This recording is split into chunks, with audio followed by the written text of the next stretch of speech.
Namaste and greetings. I, Sana Ansari, researcher at IMPRI, Impact and Policy Research Institute, Prabhav एवं नीति अनुसंधान संस्थान, Nai Delhi. Extend my warmest welcome to you all to IMPRI Web Policy Learning.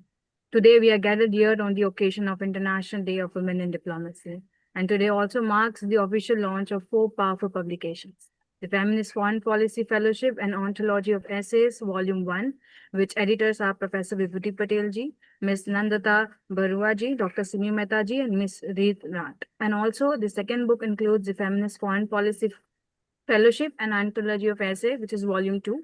The editors are Professor Vibhuti Patel ji, Ms. Nandata Barua ji, Dr. Simi Mehta ji, and Ms. Reet Rat. The third book includes Gendering Diplomacy in Global South, a resource book on theorizing and practicing feminist foreign policy. The editors are Professor Vibhuti Patel ji, Ms. Nandata Barua ji, and Dr. Simi Mehta ji, and Mr. Satyam Tripathi ji. The fourth book includes the Feminist Foreign Policy Fellowship Event Outcome Report. The editors are Professor Vibhuti Patel ji, Ms. Nandata Barua ji, Dr. Simi Mehta ji, and Mr. Satyam Tripathi ji. Organized by IMPRI Center for International Relations and Strategic Studies and IMPRI Gender Impact Studies Center in collaboration with the Asia Foundation, New Delhi. So this occasion celebrates the launch of this special books. So let me take a moment to introduce the context and spirit of today's event. So this event marks the crucial launch of powerful publication created as a part of inaugural Feminist Foreign Policy Fellowship, launched in celebration of International Day of Women in Diplomacy. The fellowship was a 3-month immersive online leadership training program and that brought together diverse and dynamic cohort of emerging scholars, practitioners, and change makers from across the global south. Through intensive sessions, collaborative learning, and mentorship, the fellows explored the theory and practice of feminist foreign policy from intersectional, decolonial, and equity-driven perspectives. The insight, experiences, and analytical reflections of the fellows have been compiled into 2 anthologies. So this includes the Feminist Foreign Policy Anthology of Essay Volume 1 and 2, and the third anthology is Gendering Diplomacy in the Global South, and the last book is Feminist Foreign Policy Fellowship Event Outcome Report. Together, this book serves as a vital contribution to the growing body of feminist discourse in the global politics and diplomacy, by amplifying the voices that are often underrepresented in traditional policy space. The key authors of the resource book on theorizing and practicing feminist policy are also part of the expert panel of this program today. The distinguished panel guided the fellowship and contributed invaluable insights through lectures, mentorship, and written contribution. The expert panel includes Professor Sanjukta Bhattacharya ji, Professor Vibhuti Patel ji, Dr. Wahida Nainayar ji, Dr. Keshav Giri ji, Professor Mariam Khan ji, Dr. Itikad Noor Alami ji, Ambassador Anil ji, Dr. Deepika Maan ji, Professor Anuradha Chinoy ji, Ms. Nandata Barua ji, Dr. Simi Mehta ji. The panel of the convenience comprised of Dr. Simi Mehta, CEO and Editorial Director IMPRI, and Dr. Arjun Kumar, Director IMPRI. Proceeding further, I welcome all the contributors of Feminist Foreign Policy Fellowship Anthology, and thanks for your time, intellect, and passion into producing powerful essays. Without any further ado, let's start our program. It's my honor to and privilege to invite Professor Vibhuti Patel to start the program with opening book launch address. We welcome you, ma'am, and over to you. Yeah, thank you very much. First of all, very good morning to all the participants. 1 year of collective labor of all of us, the supporter, the Asia Foundations, Ms. Nandita Barua, Dr. Simi Mehta, Dr. Arjun Kumar, and all the expert resource persons and the fellows, 1,200 of whom had applied, out of which around 80 were selected. And the whole process that has gone on in terms of selection of topic, research methodology, various revisions of the chapter. Finally, it also resulted in these 4 volumes, and I'm really happy that the whole process also was extremely cordial and seamless, and we are going to be the conscience keeper of today's geopolitical situation, which is extremely depressing, because every day you open your newspapers and you so that what's going to happen. But I think the committed people like us are going wherever location we have, whether we are in Africa or Asia or Latin America or global north or global south, we are going to work together and constantly put forward the WPS agenda. With this, I would request, and we are so honored to have Professor Pam Rajput, who has been known for transnational feminist solidarity, who has visited more than 85 countries. Over past 50 years, we have seen her relentless efforts right from the national and regional and international level. She has made an important contribution, and we are really happy to have you, madam. Yes, thank you. Thank you, Vibhuti. Thank you so much, ma'am, for formally launching the books and setting the powerful tone for today's event. And I'm beyond grateful to invite Professor Pam Rajputji, President National Alliance for Women's Organization, for the keynote address today. We welcome you, ma'am, and over to you. Thank you. Thank you. Good morning and greetings to all. The IMPRI Director, Dr. Rajan Kumar, the convener, editors, Professor Vibhuti Patel, Nandita Barua, Simi Mehta, Rita Lat, and all the paper writers, as well as fellowship holders and other participants. I'm privileged this morning and honored to be amidst you for the launch of the 2 volumes on feminist foreign policy, feminist fellowships, anthology of essays, the report of the outcome event, and last but not the least, the gendering diplomacy in Global South, resource book on theorizing and practicing feminist foreign policy. First of all, I'd like to congratulate IMPRI for keeping the launch of these books on the day that is being celebrated all over the world as the International Day for Women in Diplomacy. It goes without saying that feminist foreign policy and women in diplomacy go hand in hand. Further, I'd like to appreciate and congratulate IMPRI for its very novel way of not only producing rich resource material on feminist foreign policy with a focus on Global South by engaging scholars, practitioners, diplomats to the fellowship program, but in the process, creating strong advocates for feminist foreign policy that takes care of diversity. Thirdly, given the premise of feminist foreign policy that is inclusive, that is just, based on human rights of all and gender equality, the need for feminist foreign policy and women in diplomacy could not be stressed more when the world is facing threat to multilateralism, unfair systems, growing militarism and conflicts to which Vibhuti was just making a mention, environmental crisis, debt structure still looming large on the countries of Global South, and the sustainable transformation agenda with the, catchy phrase that we had, that no one shall be left behind, nowhere near, we are near that. In fact, I remember distinctly when this summit was held, global summit was held in the year 2015 at the United Nations, there was, the banners outside, and they said, planet 50-50 by 2030. And patriarchy will come to an end by 2030. There is no sight of that. There is, in fact, pushback, and that continues to be there. And so the Secretary General, of the United Nations said very frankly that it will take 300 years to achieve gender equality. So in that background, the feminist foreign policy assumes significance as the way, as a strategy, and these 2 volumes on the coming out of the Feminist Fellowship Program on feminist foreign policy, they touch a wide range of issues, and they become very, very important and significant. Volume 1, and I'm sorry, I didn't get opportunity to read all the papers, but I just tried to glance through.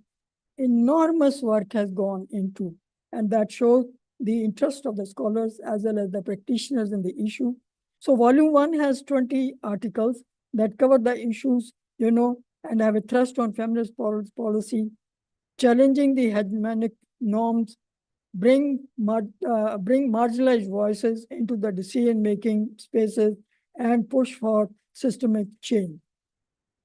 Volume 1, I cannot possibly, time doesn't permit me to touch all the issues, but certainly some of the issues that I would like to mention that, in fact, both the volumes deal with Security Council Resolution 1325, that assumes its own significance in the current situation. And also we are celebrating 25 years of the Security Council Resolution 1325.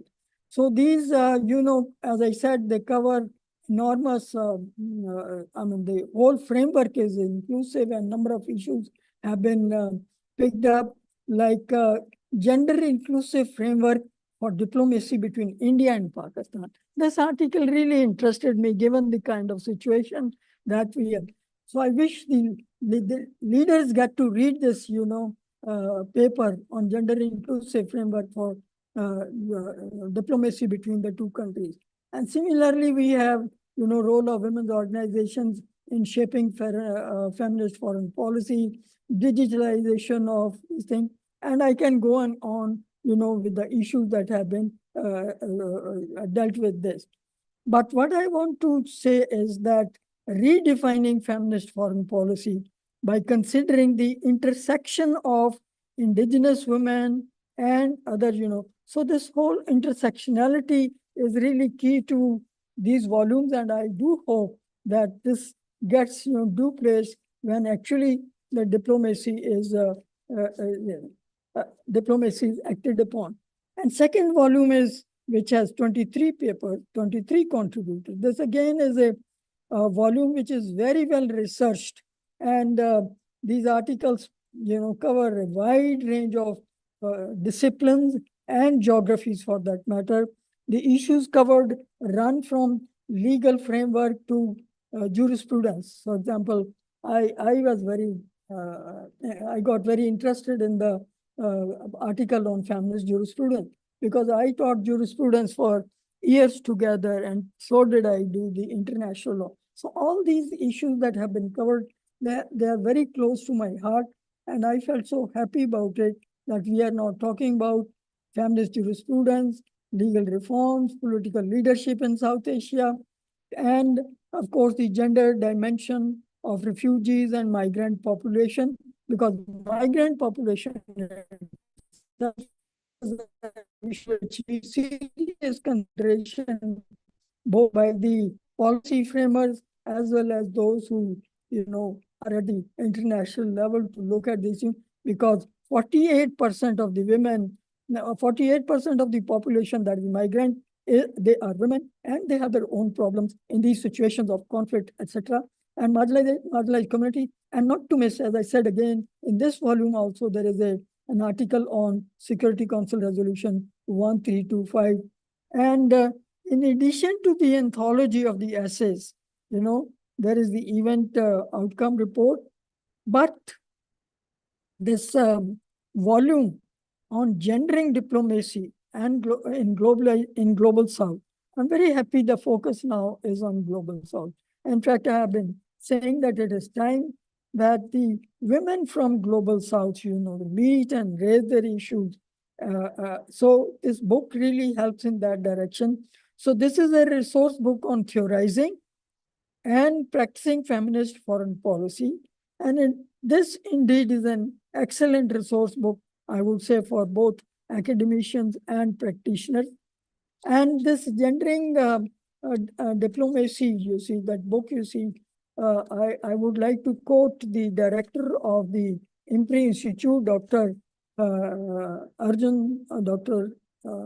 Dr. Kumar, and he says in his foreword that in the global South, the diplomacy and foreign policy have often been construed through the lenses that marginalize, if not outright exclude, the voices experiences, and wisdom of women and gender minorities. And it's in that spirit, this book becomes very, very important. And part one of the book, talks about theorizing feminist foreign policy and covers not only the origin, trajectory in theory and practice, but at length deals with the significance of intersectionality in the global south. I'm so very happy to see that intersectionality itself finds due place just not by reference only, but there is a full-fledged article written by Professor Vibhuti Patel, because this issue is so close to my heart, and I must confess, I read it, the whole of this article, whereas I couldn't read the other article. So intersectionality of global south, feminist foreign policy in South Asia and ideology, and semantics of feminist foreign policy and responses from the global south. The part two of this book focuses, of course, that is equally important, on feminist foreign policy practiced in the UN agencies, the Indian context, as well as in conflict situation. As a votary of the feminist foreign policy, I do, however, feel concerned, and that the countries, especially that have opted for, to begin with, it was Sweden, but later on, when the right government took over, Sweden withdrew from that. But they began, and now quite a few countries have feminist foreign policy. Among them, barring a couple of these countries, I want to emphasize, have not raised their voice in conflict situation, particularly like that of Israel and Palestine. If you go through what statements have been made in Canada and other countries that have adopted feminist foreign policy, they are not raising their voices. So they are not advocating. I wouldn't call them advocates of feminist foreign policy. And this is true. I also would say not only the governments have not said anything, but even the scholars from these countries, they have not raised that. And I want to bring to your notice, if you have not seen that, Kirti Jayakumar from Tamil Nadu, who works on feminist foreign policy. In fact, she has illustrated this issue in her article, and that really is a cause of concern. Secondly, I would like to say that as we are celebrating the International Day of Women in Diplomacy, it is time to unpack that. And as of date, the UN in its history of 80 years they'll be celebrating, it has not had a woman as Secretary General. And we have had only 4 women presidents of the General Assembly. Now, and it is being said that, it was interesting to read this comment. It is being said that it is easier for a camel to pass through the needle than a woman to become the Secretary General. And this question remains, even if women are occupying the positions, so do they, because this question that comes to my mind is that even if those women who by chance or by, planning come to occupy this position, do they and would they follow the feminist principles, feminist approach for that matter? That is a big question, and that remains to be studied at all. So the women who are there, whether it is the United Nations or in the embassies or other governing bodies, do they really, follow the feminist principles? They talk about it, but do they follow? And that is an issue of concern. And I'm reminded of when I used to teach international law, and I would talk about the ambassador. I would always say they are honest person sent abroad to tell lies for their country. So I think even if these women, believe in those feminist principles, how much leverage would they have when the given environment is not very positive for that matter, that they can influence? And I'm reminded of a couple of months back, I happened to be in Thailand. One of the ambassadors to that country invited me to her house for lunch. And as I was there, I asked her, have you heard of feminist foreign policy? And she, said no. So I was surprised. Now, here is a woman ambassador. We expect them, but she had not heard even the word. So thanks to Vibhuti, she had sent her, this electronic copy on the feminist foreign policy. So I was quick enough to, email to her and ask her to read it and use it. All said and done, as my time is coming up, I have to rush for another meeting.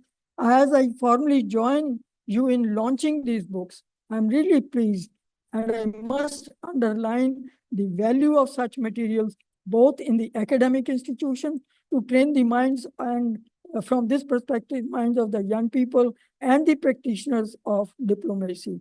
As I formally, launch these books, I look forward to the continuing efforts of IMPRI and once again congratulate not only the convener editors of the volume, Vibhuti, Nandita, Semi, Rita, but all the contributors. They have done a human service to the discipline and to the just humane cause, I would say, gender just humane world.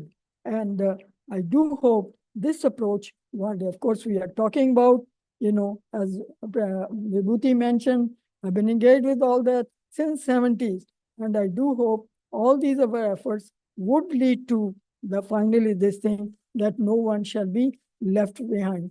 Our informal diplomacy, whether this is about formal diplomacy, but our informal diplomacy, I must mention, continues. And as I'm speaking, our sisters are there in Spain. I couldn't join because of certain reason at the Feminist Forum, this forum on financing for development, fourth forum, and holding feminist forums over there and asserting their powerful feminist voices within and beyond, financing for development and amplifying people-centered demands and solutions to usher into systems change for women and other gender human rights. Indeed, feminist transition of the international financial architecture for women's global south is key to the entire effort. So our journey continues, and I'm proud to be a part of this process of launching the books. I'm thankful to IMPRI for giving me this honor, and I wish you all the best and congratulate again all the participants who have contributed to the process. Thank you very much.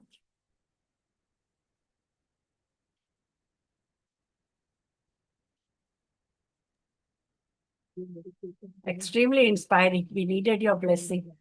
Thank you so much. Yes, thank you so much, ma'am, for your valuable insights and for enriching our understanding. We are truly grateful for your time and presence. Thank you so much, ma'am. So moving ahead, it is my honor and privilege to invite Ms. Nandita Baruaji, the Asia Foundation country representative in India, for her remarks. We welcome you, ma'am, and over to you. Thank you. Thank you so much, Sana. First, of course, a big thank you to Professor Vibhuti Patel, to Dr. Sivi Mehta, to Arjun, the team at IMPRI, all the contributors to these various volumes, including the expert contributors who provided immense time and support for the lectures, and the fellows who took part in an intensive series of 9 lectures, which started sometime in October and ended in December. So there is no doubt that what we are putting out today is a labor of love of a lot of people who have put a lot of time and effort to get these knowledge products out. At the Asia Foundation, I think I'd also like to thank my team who's been working on this issue for a while now. But I think having this particular intensive conversation and series through the fellowship has been probably a remarkable step ahead in the conversation around gendering foreign policy. I think, as Professor Rajput said, that there has been a lot of conversations, and it's not new, where we have talked about women's roles in the political arena. There have been some gains, but not enough. And therefore, I think the situation that we stand in today, when we started talking about feminist foreign policy, was the realization that today the interconnectedness of the world is not just on issues of, say, trade or national security. I think the interconnectedness on the world today depends largely for its survival on a common understanding of critical issues of rights, equity, inclusion, and a combined sense of understanding of what an equitable growth trajectory should look for the world. Whether we talk about climate, whether we talk about peace, whether we talk about rights of the marginalized, whether we talk about access to resources. I think all of those aspects today in the world really requires, is crying for a common framework and understanding, where we learn to think of this as a world which cannot survive with just few superpowers and few underplayers, or few top nations and few underdeveloped nations. It's really at a brink where I think everybody needs to put our resources together. I think it was very encouraging for us when the Prime Minister of India actually phrased the terminology Vasudevaya Kutumbakam. I think it was for the first time a lexicon entered the conversation of the global discourse, where he said the world is one large family. And this concept actually does emanate from the Indian understanding of connectiveness, mythology, nation building, etc. But the question is, the lexicon became something which I think I've heard world leaders use extensively in various forums, but unpacking and understanding and applying it is a complete different story. And we don't necessarily see that happening across countries of both the global south and the north. So I think for us, this effort was to really bring in that understanding and a lens saying, okay, there has been a particular approach to power and control, which we all know is very patriarchal. There's been an approach to power and control, whether at the individual level, family level, society, community, national, or global interactions, largely defined by a framework of power which is patriarchal in nature. The concept is that if you really look at power and start unpacking it, what would be an alternate construct to enter this discourse? What should power look like when it becomes more gendered, more feminine, more equitable? And that was the crux of really building this conversation. And looking at multiple aspects, I know we are saying foreign policy, but foreign policy is not just something which countries interact, or the framework for countries' interaction with other countries. Foreign policy emanates from the country's own policies and values at home. And I've said that in the past. What you believe and do at home is what you will try to take forward when you are in discussions with others. It's the same thing. As families, what values and ethics we learn at home are the same ones that we carry to our workplace or to our interactions with others in the social world. This, and exactly the same anthology applies. What values and norms and systems and rules and laws you put forward at your home country is what will define how you interact with other countries. And therefore, the foreign policy discourse is an extension of the learnings that nations have put at home. It's interesting to see that many countries actually have done a fair amount of progress. Even countries who we didn't think would be gender sensitive have done a fair amount of progress on gender issues over the last 2-3 decades. And it's thanks to the work of the leaders and the speakers who are sitting here today, and those who are not here today but who are party to these conversations, that progress has happened. However, when we looked at saying, were countries even brave enough to take those progresses and learnings, and even the failures, into the discussion when you interacted with the world at large? And I think there was a gap there. If I take India itself, and I think India's own journey and success in gender has been immense. One of the very few countries who have actually opened bastions of largely male power, the armed forces, the national security, to women. Big achievement. I know we are not alone. There are other countries who have done that. But having done that, what is the push that we make when other countries are pushing down on equity and inclusion to make them realize that this becomes a real game changer for them as well, and use that in our discourse, in our conversations on foreign policy negotiations, on rights and security issues, on trade issues, on climate issues, on humanitarian assistance issues, and all of that. And that's where I think the discourse needed framing. That is why this entire fellowship and the knowledge products are trying to look at how do we take our lessons at home from gender issues, gender rights, the gains and the learnings to the larger world. How do each country share that to create this common narrative that I was talking about, which looks at really the absolute need and urgency of having a common understanding of framework on what is a non-negotiable framework for equity, rights, and equality, not just for women. Women are a part of the story, but for every group and every community which remains in the fringe. which is not a part of the mainstream.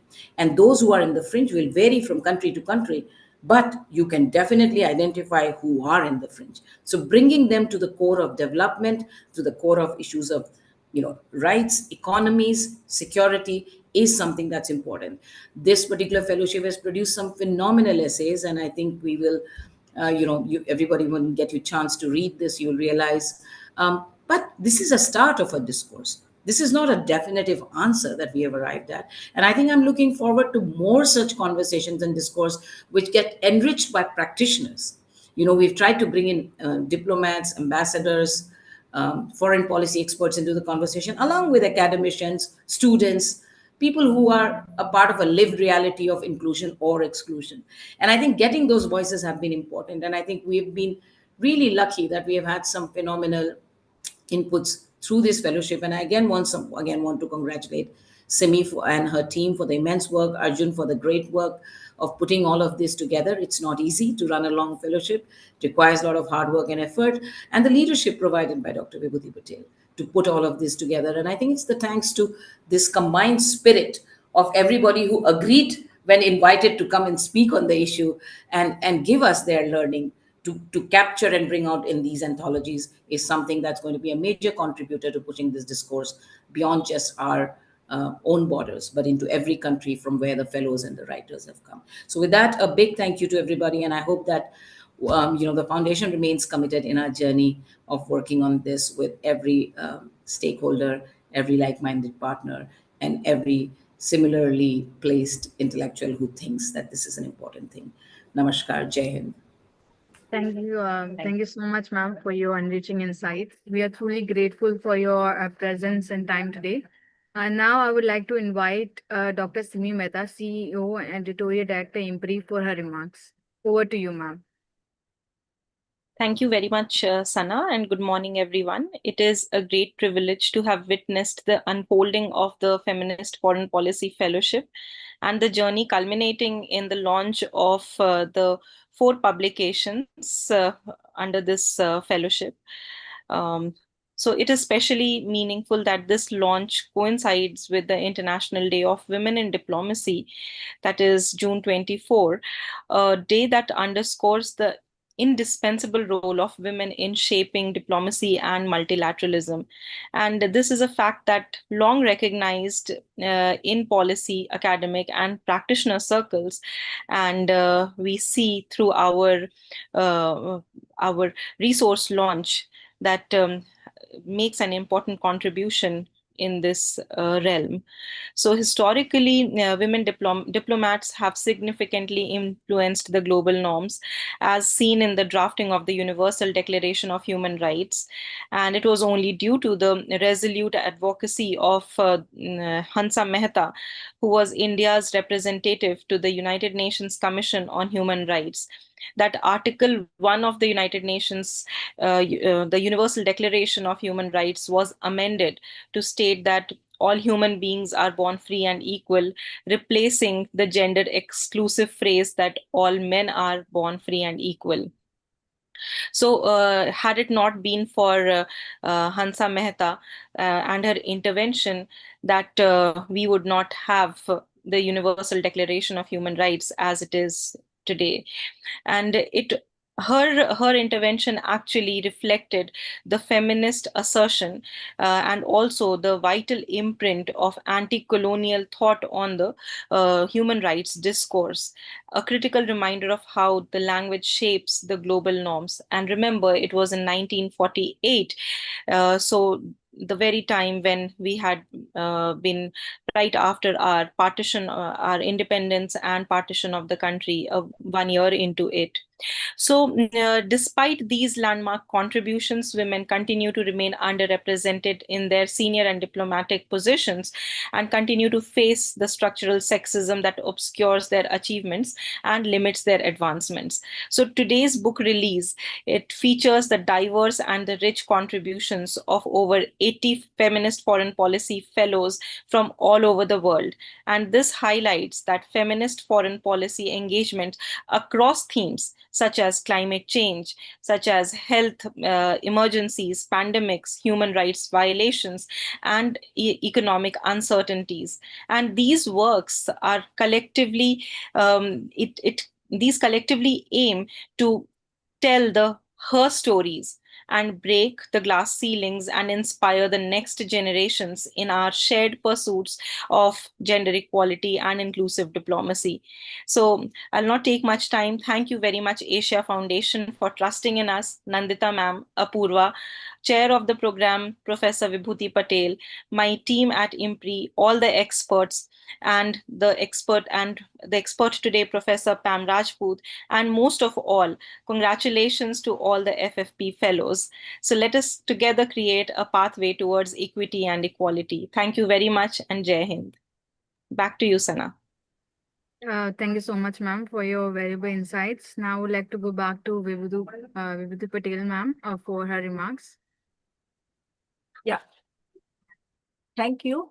I think we have had a very, very powerful presentations by all, right from Pam Rajputji, Nandita and Dr. Simi.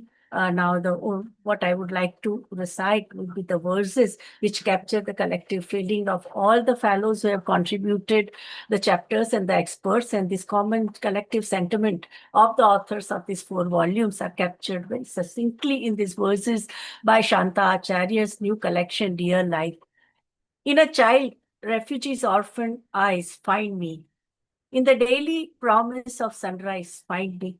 Soldiers rescued an old woman, a bag of bones, trapped in rubble, calling out to the skies, find me. Women and children disappear without a trace. In their helpless, anguished cries, find me. Surveying the desolation of ruined lives, in forsaken cities of grief, the wind sighs, find me. In voices rising from shallow graves and souls cry, emerging like a flutter of butterflies, find me. Unheard, unrepresented, they survive like seeds, praying in cracks of abandoned high-rise, finally, in stories buried in the bones of exiles, forgotten in the annals of history's lies, finally. Thank you very much.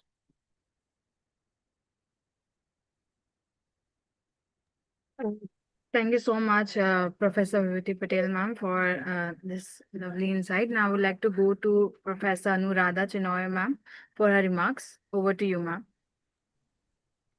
Thank you. And I really, from the bottom of my heart, want to congratulate IMPRI, the Asia Foundation, Professor Patel, and the entire team, Simi, and all the staff, and who've done an amazing job. I just didn't expect that you'd bring out like 4 volumes within 1 year, and all well edited and well planned. So a great congratulations. Now, in my very brief remarks, because this is just a book, it is an important book release. I just want to give a small quotation which I just got yesterday from the United States mission to UNICEF. I don't know if you all have seen it, but what it says is that in this very important meeting, and this is just the UNICEF meeting of 2025, which happened just 2-3 days ago, it says that the US has to stress that we cannot, UNICEF in its framing cannot have 2 unnecessary and I'm quoting, unnecessary and distracting focuses. So what are these 2 unnecessary and distracting focuses? One is on climate. So they said, why is UNICEF putting climate in its framing? And it should refocus, therefore, on its core mandate. And the second paragraph says, similarly, the other unnecessary focus, which is not appropriate, is about gender. It's almost laughable. And that there should be clear and accurate language as to that women are, where it says biologically female, and men are biologically male, and we should not divert our agenda from these issues. So how did I see this? First, it disturbed me a bit, but then I thought that this is a victory for us. It's a victory for women and gender that we've moved so fast, that we have this intersectionality, that this backlash which is coming against us is because we have made such a difference. And it really pushes us to move forward. And this exactly is what we are doing by arguing now that the visibility of women in diplomacy, in foreign policy, which were the kind of very what they call the hard issues dominated by men with power and blue suits and red ties, need to dominate, and women do provide a bit of a glamour quotient because they get very visible. So these are the debates that we are looking at. And why we need this visibility is because even if the women are there for glamour quotient, even if they're there echoing the same thing as men are, even then, the fact that women are there challenges stereotypes. It breaks power barriers. It opens it into a diversity, because if women come in, then race and class and decolonization and global south will gradually follow. So women are the lead in this, and that is why we continuously argue that women should be present in foreign policy. There should be resources for women in politics, women in all levels, and women in foreign policy and diplomacy is extremely important because it gives them an international kind of outreach. And that helps other women. I've seen that now, this trickle down to women who are disempowered, who are at, and how they come out and they say, if she can do it, so can I. And then they challenge individually stereotypes, breaking glass ceilings, and collectively we theorize and develop this. So thank you very much, IMPRI, Asia Foundation, Professor Patel, and the entire team. Thank you very much. Thank you so much, ma'am, for your insights. With this, we would like to move to a very special segment for today's event, reflections from the contributors of the resource book on theorizing and practicing feminist foreign policy. So the esteemed experts have not only guided the fellowship through their lectures and mentorship, but have also played a vital role in shaping the intellectual foundation of this publication. So we have honor to now hear them from directly. Now, I would like to invite each contributors to briefly share their thoughts on their chapters, the writing process, and their vision for feminist foreign policy moving ahead. So, meanwhile, I would like to also like to know Professor Samjukta Bhattacharya ji is also here. Ma'am, would you like to share anything? Hello.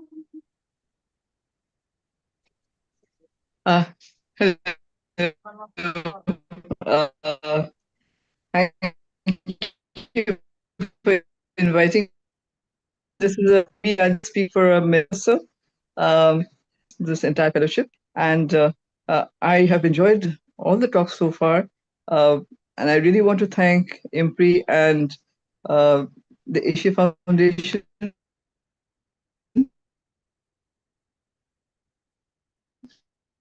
Arjun Kumar, Dr. Simi Mehta, the initiative to do the entire thing, Nandita Barua, and the entire team of editors who have gone through this. It is amazing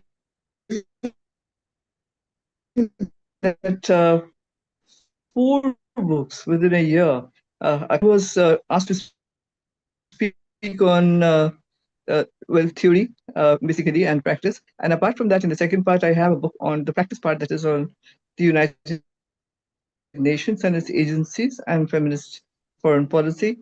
So basically, being from international relations, having this kind of a background,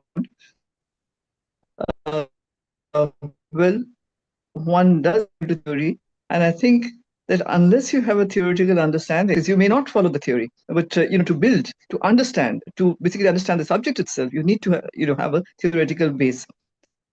And in actual life, we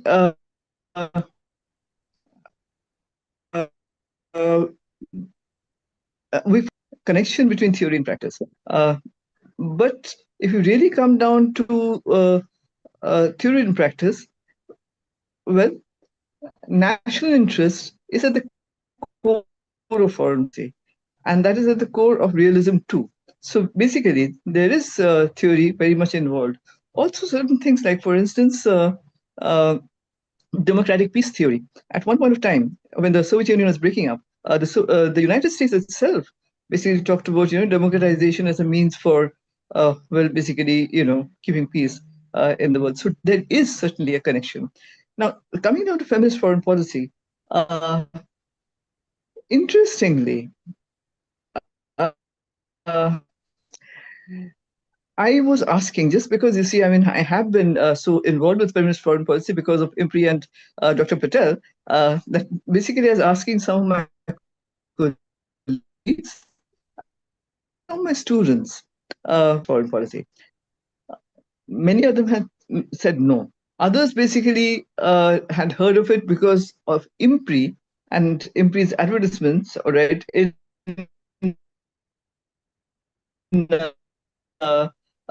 Facebook and all that, you see. So they have heard of feminist policy, but they had no idea what it meant. It's primarily because we were studying, we did not know. It wasn't there. So there was nothing to know really, feminist foreign policy.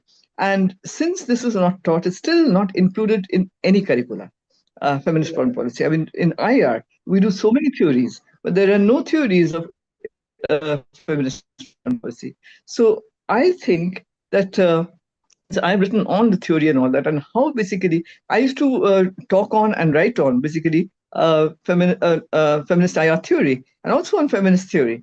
So that is there, but how this connects with feminist foreign policy, well, that is not known because people don't know about feminist foreign policy in general academic circles in I don't know about other parts of the country, but certainly not in my university or in the major universities over here. And as I said, they know that there is such a thing as feminist foreign policy. Some of these, they don't know what it is. These books are certainly going to help, all right. None of us said that may backlash. Well, there will be a backlash. Anything good, there is a backlash, definitely. But the world is moving forward, all right. And I'll be speaking later in the afternoon again, at 3 o'clock, talking feminist foreign policy and inclusive diplomacy, in where I will explain about these things. What is happening is, well, he seems to have his own mind, and he talks that there are only two genders, male and female, in the United States. I mean, that's basically what is going to. And I don't know, there is this, everybody keeps quiet and they kind of accept it. Maybe that's one of the reasons. You see, if the United States is going to go that way, we had better not talk about, inclusivity or intersectionality and stuff like that. And so if the United States decides to bomb the nuclear Iran sites, has there been any repercussion? Has anybody kind of easily said, no, this is wrong? Not outright. Everybody might be feeling that it's all wrong, but nobody has the guts to say anything. So, a backlash is expected. But we have to know that, because in the future, certainly a more equal world is going to come about. And I'm so glad that IMPRI and the Asia Foundation together are laying the groundwork, all right, the basic books, all right, for, and also these lectures, these cohorts of feminist foreign policy that Professor Patel has been conducting. These are so important. These are so very important for future generations. Thank you very much. Thank you so much, ma'am, for your remarks. Now I would like to invite the contributors to kindly share their experience. Those who are present and willing to speak about the experience and insight, please feel free to share your experiences. Kindly raise your hand so we can start in orderly manner.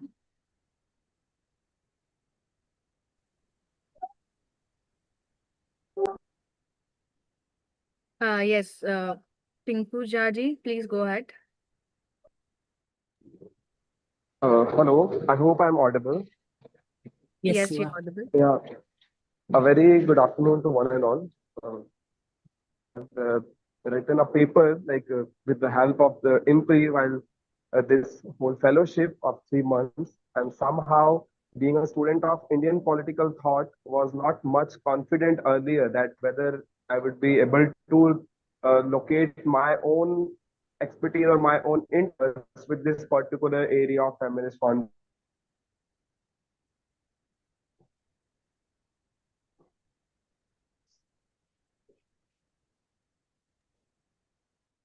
Pinku, Ji, are you speaking? We do have feminist theory of IR, but we were not aware of this feminist fund policy as such. So while having these kind of initiatives are somehow very interesting to see that yes, somehow these kind of areas are very much relevant, and we have to explore these areas not just because there is something new, but we have to do it because it's something essential at a particular point of time. Nowadays, we don't have to just worry about how diplomacy, how foreign policy is working, but we have to see like something is missing. So this whole fellowship program somehow taught me that particular thing.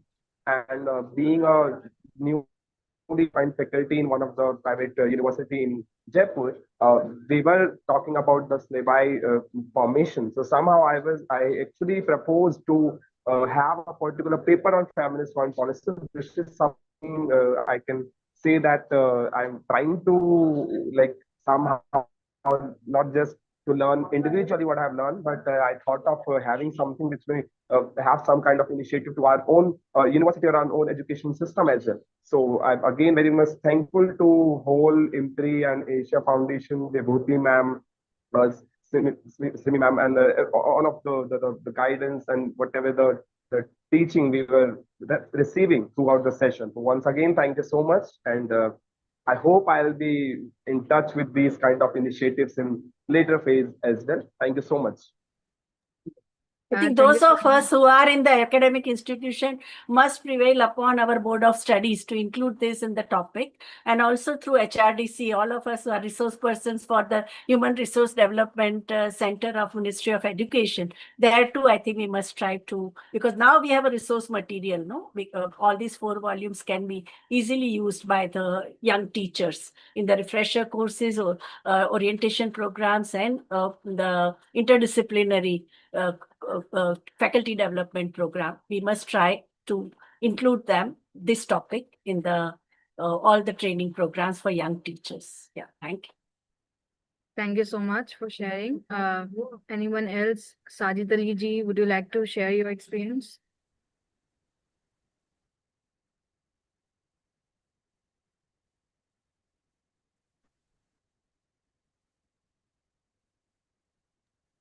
Oh, so meanwhile, I would like to invite Dr. Deepika Manji to share her remarks. Hello, I'm audible? That's Yes, yes. Sajid ji. Miss Sana, I want to share my views 10 minutes later, okay? I'm preparing for views also, okay? Sure, sure. Yeah. Meanwhile, I would Okay, like to thank you so invite Dr. Deepika Manji for her remarks. Ma'am, would you like to share anything?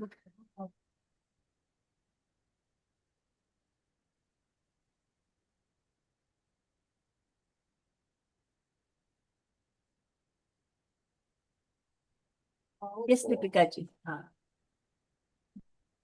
Ma'am, you're not audible. Yeah.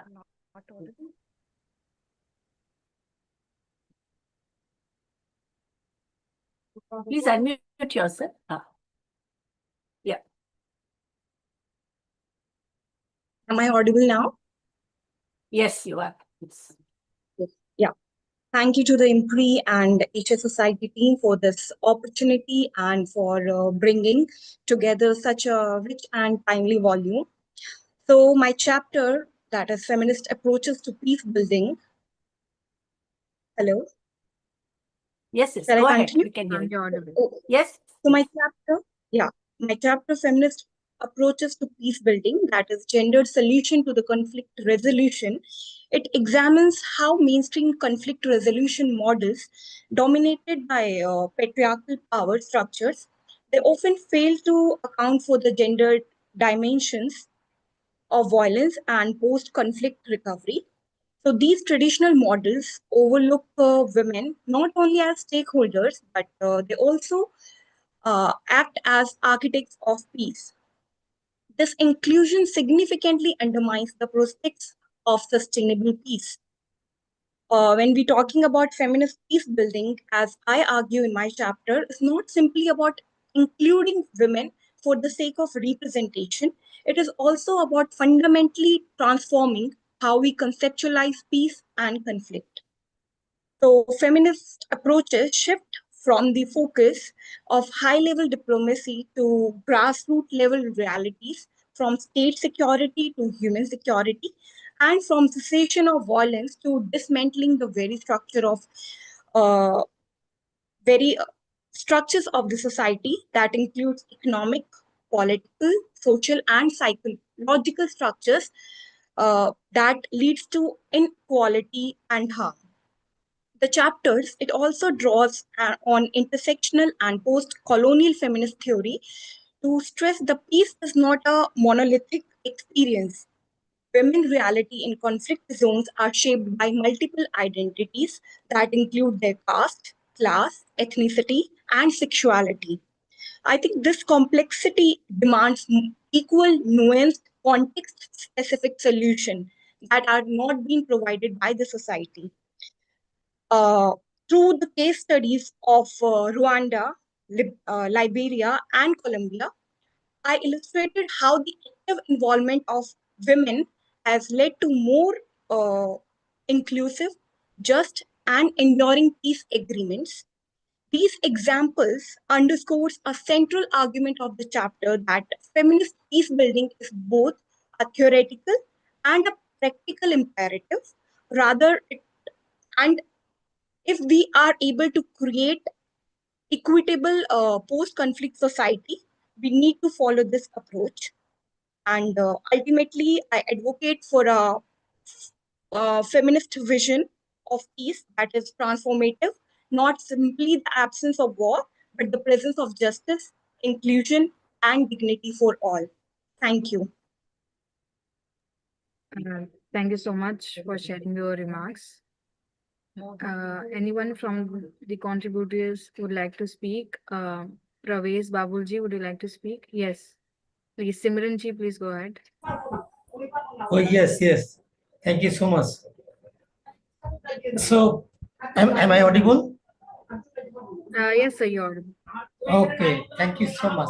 In fact, I have enjoyed the fellowship very much, and I feel proud to be a part of it.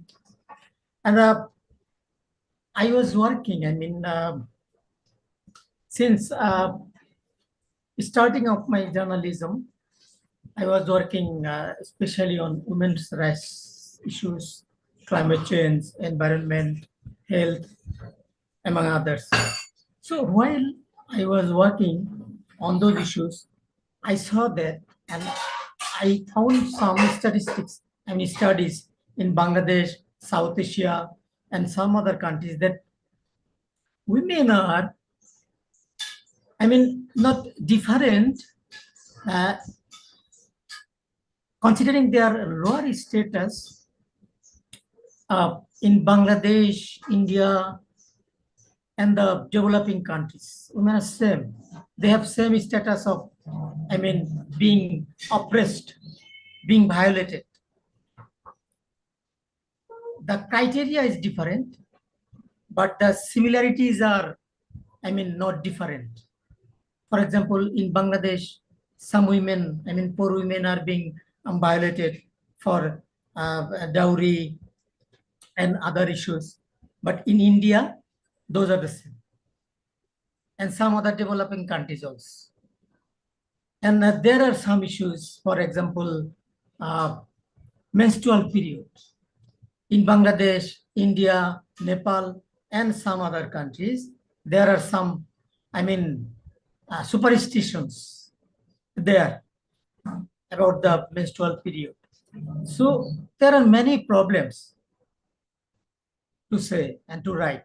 So that is why I was writing about it, and I was interested to be a part of this fellowship. And I would like to thank all the research persons, IMPRI, Asia Foundation, and all other colleagues, fellows. And I hope today this is not the last day of our fellowship, continuing our fellowship. I think we, all the fellows, should work together, should work continuously in future also on these issues. And IMPRI and Asia Foundation should keep us in touch so that we can go ahead, we can write more, we can talk more. And the female, the women get their platforms to talk.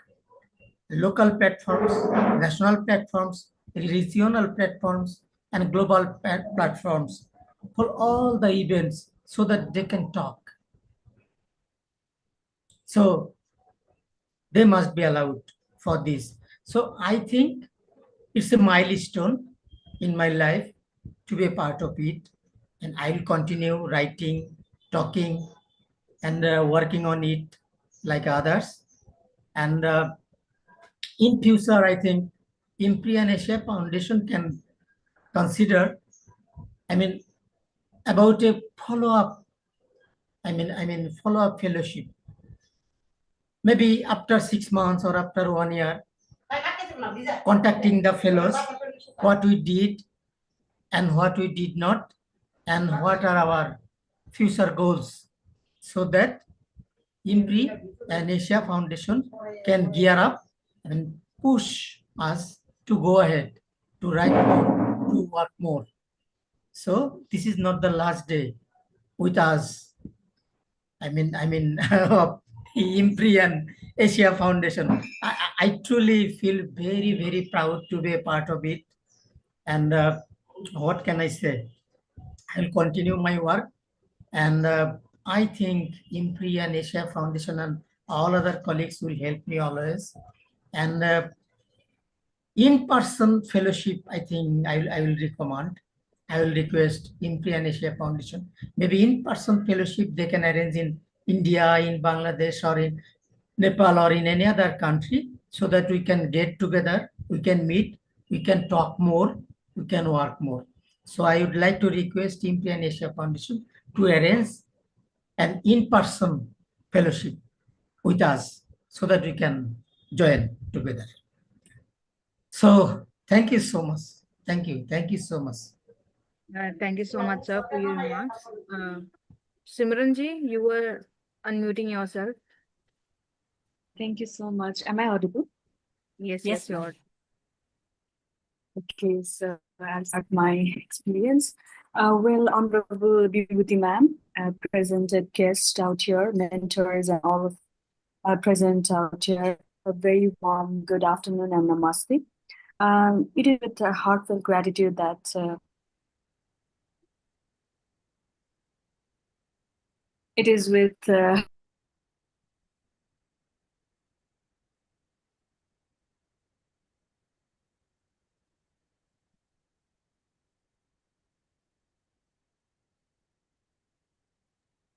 Simranji, I think so there's some network Lost issue. you. Yeah, we can take up Yeah. Aditi Mishra ji. Yeah.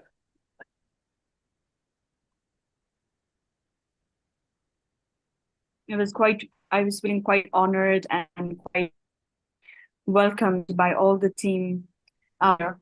So thank you for all this effort, because this has been the milestone, not only in academically, but also in my career.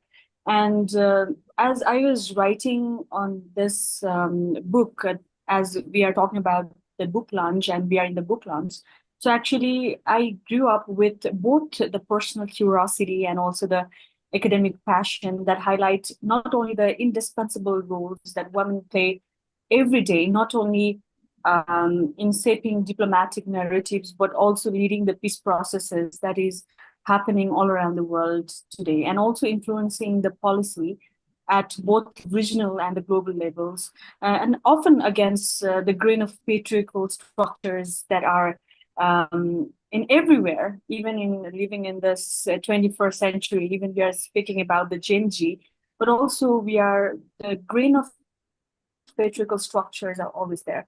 That might not be the mountain of patriarchal structures, but the grain is still there. So this feminist policy has helped me a lot to tackle around with identifying the grain of those patriarchal structures. So yes, without the extraordinary opportunity provided by this Feminist Foreign Policy Fellowship organized by Impact and Policy Research Institute, I would like to extend my sincere and utmost thanks to Bibhuti ma'am. And I really want to say that while throughout this journey, I have seen her more active, more passionate, and I really like her hard effort on uplifting us with her ideas, knowledge, and her support. So that has left an indelible mark on my journey. So thank you so much, Viveka ma'am. And also Dr. C for your intellectual guidance and encouragement throughout this fellowship program. And also all the professors who have joined us during their thought-provoking sessions. And thank you so much for showing us the power of inclusive foreign policy from the ground up. So throughout this fellowship, I not only studied the policy, but I believe that this program has led every one of us to leave the foreign policy, and that is engaged with every woman diplomats, grassroots peace holders, and policy scholars who are tirelessly building bridges across cultures, borders, and ideologies. So I learned much, and diplomacy is not about just negotiations and glass wall halls, but it's also about listening deeply. As I learned a lot from Vibhuti ma'am, that she was listening, thoroughly throughout the sessions, very deeply, and advocating fiercely, and also standing in solidarity with the voices often unheard. So this has been an opportunity to learn a lot, and also this book launch has become so much a proud moment for all of us present out today. So thank you so much. And as I close, I carry forward the belief that feminist foreign policy is not a niche perspective, but it is a necessary framework. So one that centers equity, inclusion, peace, and justice in most of the critical global conversations. So thank you so much. Thank you once again to everyone who made this possible, and congratulations to all of us. And we all would like to continue to build bridges, and also we would like to connect even after this fellowship. So thank you so much. Thank you so much, Simranji, for your remarks. Now I would like to go to Aditi Mishra ji, then Sajid Ali ji. Thank you. Am I audible? Yes, you're audible. Okay, so I'll make it very brief. First of all, thank you so much, IMPRI and the Asia Foundation for giving me this opportunity to be a part of this fellowship. And special thanks to Professor Vibhuti Patel ma'am for always being so active. Even in WhatsApp messages, you're always sending things to me to be a part of. I'm so thankful for that. And I'd also like to congratulate all my fellows for having completed this. Congratulations, and hope we work together in the future. So about my experience, I think more than just having the opportunity to publish a research essay and to learn about a lot of things, I think it has brought a lot of change in me as a person and my values. I have grown so much from just being a bachelor student to being this fellow, and to learn about so much more that was not present in my in my academic arena. Like, I felt education system is failing us because it is so male centric at this point that I didn't even know it existed. Like feminist foreign policy or whatever approaches that people talked about, the keynote speakers, such amazing keynote speakers. So thank you for this opportunity, for making me as a person grow as my values grew. And at one point of time during the middle of this fellowship, I will not lie, I was very radicalized. I was like, okay, men are the problem. But I think as it progressed, I realized that it is just such a systematic manipulation that even men are forced into this patriarchal system. Like, I don't think even they realize how very misconceptional it is. But yeah, I think as a person and as a woman, I've grown so much thanks to this fellowship. So yeah, that is all. Thank you, everybody. Thank you so Yes, much for your remarks. Sajid Ali ji, please go ahead. one of the youngest fellows, yeah, but very, very energetic and proactive. Thank you. Thank you, ma'am. Hello, Sajid Ali. I'm audible. Yes, you're audible. Okay, thank you so much, and I'm extend my heartfelt gratitude to IMPRI Impact and Policy Research Institute and the Asia Foundation for awarding me this prestigious fellowship and giving me the opportunity to contribute to such a significant initiative also. And a part of this fellowship, I had the honor to write an article. The title was Building Bridge, Advanced Trade, Culture and Gender Inclusive Diplomacy between Pakistan and India. In the current geopolitical content, where tensions often overshadow the shared history and the values of our nations. This work reflects my deep commitment for fostering peace, understanding, and cooperation between our two countries also. And the Pakistan and India share not only the border but also the language, the culture, and the countries of common heritage also. As a human rights worker, I believe it is my moral duty to promote dialogue, defend humanity, and advocate for the stronger and peaceful relation between the neighbors. I once again thanks the IMPRI and the Asia Foundation for the publishing this important work and helping amplify the voice like mine. I hope this book reaches the leaders, the policymakers, and the citizens across Pakistan and India and beyond, encouraging them to choose peace over conflict and unity over division also. And once again, I want to thanks all, but I want to share some of my thoughts in Urdu, and I think so the Hindi speaker will also understand this. The current situation also.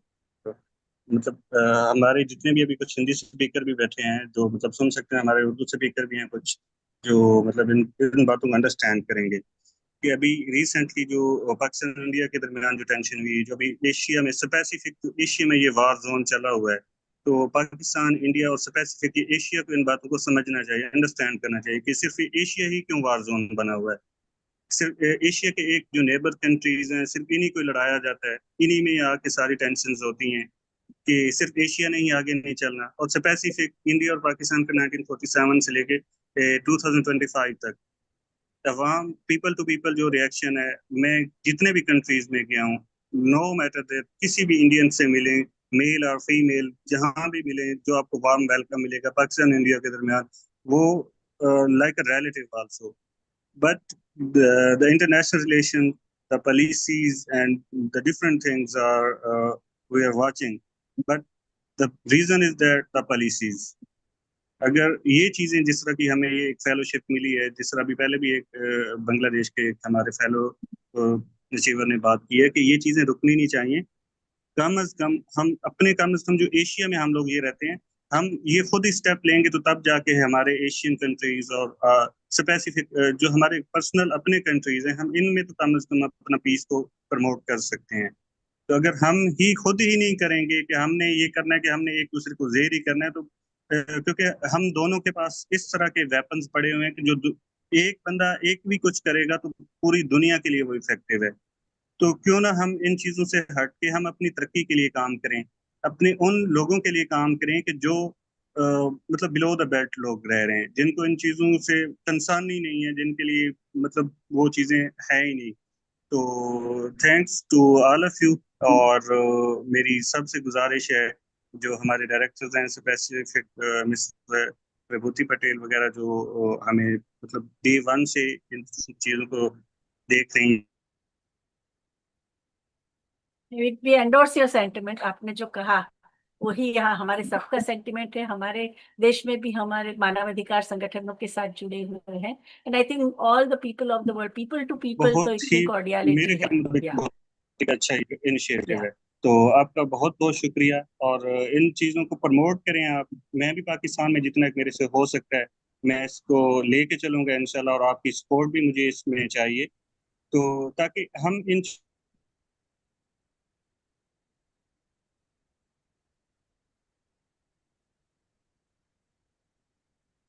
मेरी जो article है ये policy makers तक जाए, ताकि इसके ऊपर वो रिव्यू कर सकें, ताकि जो हमारी पॉलिसीज में कहीं ग्लिचेस हैं, जो अभी टेंशन के दौरान ये चीजें सारी चली गई हैं, तो ये टेंशन के दौरान ये सारी चीजें खत्म होनी चाहिए।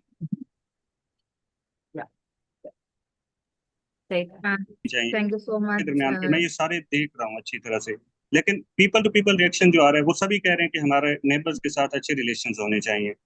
तो मेरी भी यही ख्वाहिश है, सारी अवाम की यही ख्वाहिश है, तो इसको प्रमोट किया जाए। And thank you so much and thanks everyone. Thank you so much, Najid Ali ji, for your remarks. If anyone else want to share anything.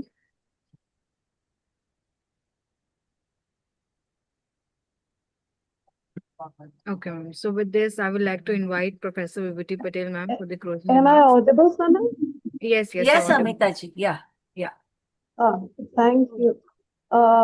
Thank you, IMPRI. I really want to appreciate the efforts that have been put in. And thank you for this fellowship, especially Professor Vibhuti Patel, ma'am, for her hard work and the way she has coordinated everything and all the team members. Thank you.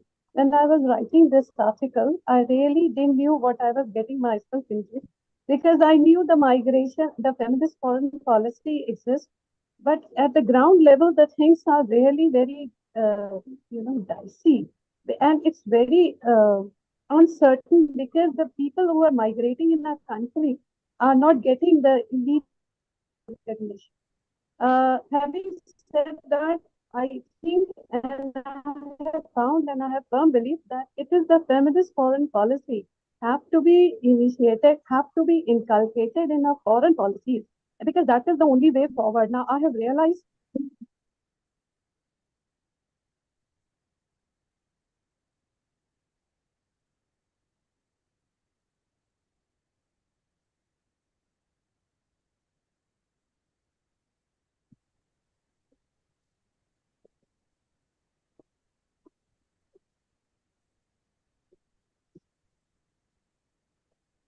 Ma'am, you're not audible.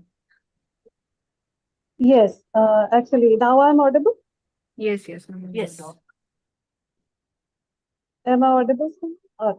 So, Yes. realizing this truth that the feminist foreign policy is the way forward, but emerging economies which focus, I have realized that these countries are not taking this as a policy in a policy framework. So we have to keep pushing that.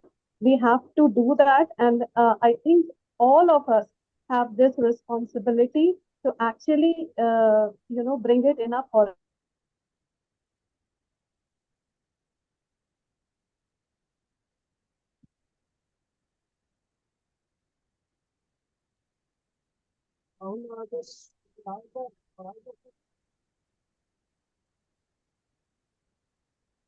Ma'am, you're not audible. Yes, no, I think there is some issue with the connection, but that's all what I wanted to say. Thank you. Thank you, ma'am. Thank you for your remarks. So with this, I would like to move to Professor Vibhuti Patel, ma'am, for her closing remarks. Ma'am, over to you. Yeah. Thank you very much for such an inspiring session that we all had. The feedback of all the participants was participants and the resource person has been extremely inspiring, and it gives us a further tonic and further enthusiasm to go ahead in this mission. We all know we all are located in a different public platforms, and we are either active in the NGOs or we are in the educational institutions. We work with the civil society organizations. So I think the legacy of the feminist movement over past 5 decades, which has fought for gender justice along with environmental justice, economic justice, distributive justice, and social justice. So I think we need to continue this legacy through transcending the national barriers, and we need to reach out and come up, as we said that Nandita ji talked about the Vasudhaiva Kutumbakam. The whole world is my nation. I think that has to come up. We have seen the whole collective efforts and the collective wisdom of transnational feminist solidarity and the ground level mobilizations to build inclusive and robust movement to solve overlapping forms of discrimination that has been done by women's movement, along with so many other important social movements all over the world. We have learned from each other's experiences. We have traveled to each other's countries during the pandemic. Even in the midst of global lockdown, we tried to reach out to each other through online platforms. And in the post-COVID world, marked by jingoism, cultural nationalism, and the important, the zombie capitalism, because that is economic devastation which is caused by zombie capitalism, also needs to be dealt with very seriously, because it is very much related to the jingoism. And so gender mainstreaming in global south is very important, where the feminist foreign policy is the only way to build back better world. Recent feminist discourses are challenging post-colonial power structures from the angle of intersectionality, to delve into articulation of genuinely transformative feminist foreign policy by changing political, economic, cultural, and social landscape. And these have focused on human rights, strengthening democracy, campaign against gender-based violence, sexual harassment at workplace, women, peace, and security agenda in the war zones, and gender concerns in trade agreements, and gender implications of climate change and access to digital technology, thinking about the care economy, and also practicing the main ethos of the care economy, a higher representation voice of women in the diplomacy, enabling ecosystem for women and LGBTQIA plus people in diplomacy and foreign policy. And for that, we will also need massive legislative and policy reforms. So the perspective of intersectionality is not only concerned about explaining global scenario, but also with bringing transformative gender responsive changes in the world, as it was emphasized in the keynote address by Professor Pam Rajput and reiterated by all the resource persons and participants. This really gives me such a great sense of satisfaction that our collective endeavor of last 8 months have really brought in such a empowering result.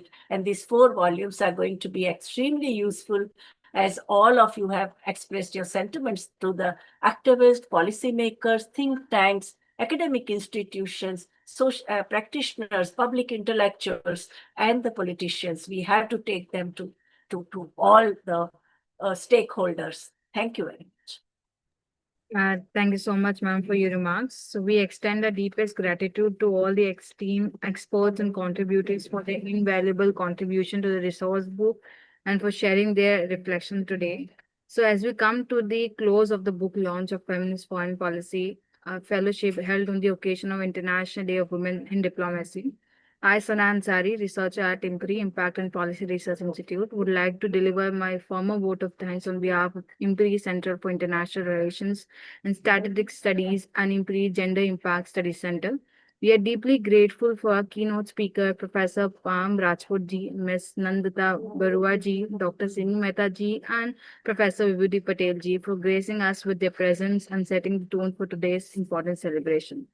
A heartfelt thank you for all our expert contributors to the resource book for their meaningful reflections, and to the fellows whose writing formed the core of these anthologies. Your insights have the heart and soul of this publication series. We also extend a sincere thanks to all our participants, viewers, listeners who joined us live and who's engaging with this event later via YouTube, podcast, or publication. These books will be made available shortly for your reading on our website. We hope that they serve as valuable resources in advancing inclusive and feminist approaches to foreign policy. We look forward to your continued participation in our IMPRI Web Policy Talk series and Web Policy Learning initiatives. Wishing you a very wonderful day ahead. Thank you so much. Thank you, Sana, for moderating it so nicely. Thank you, ma'am. Thank you.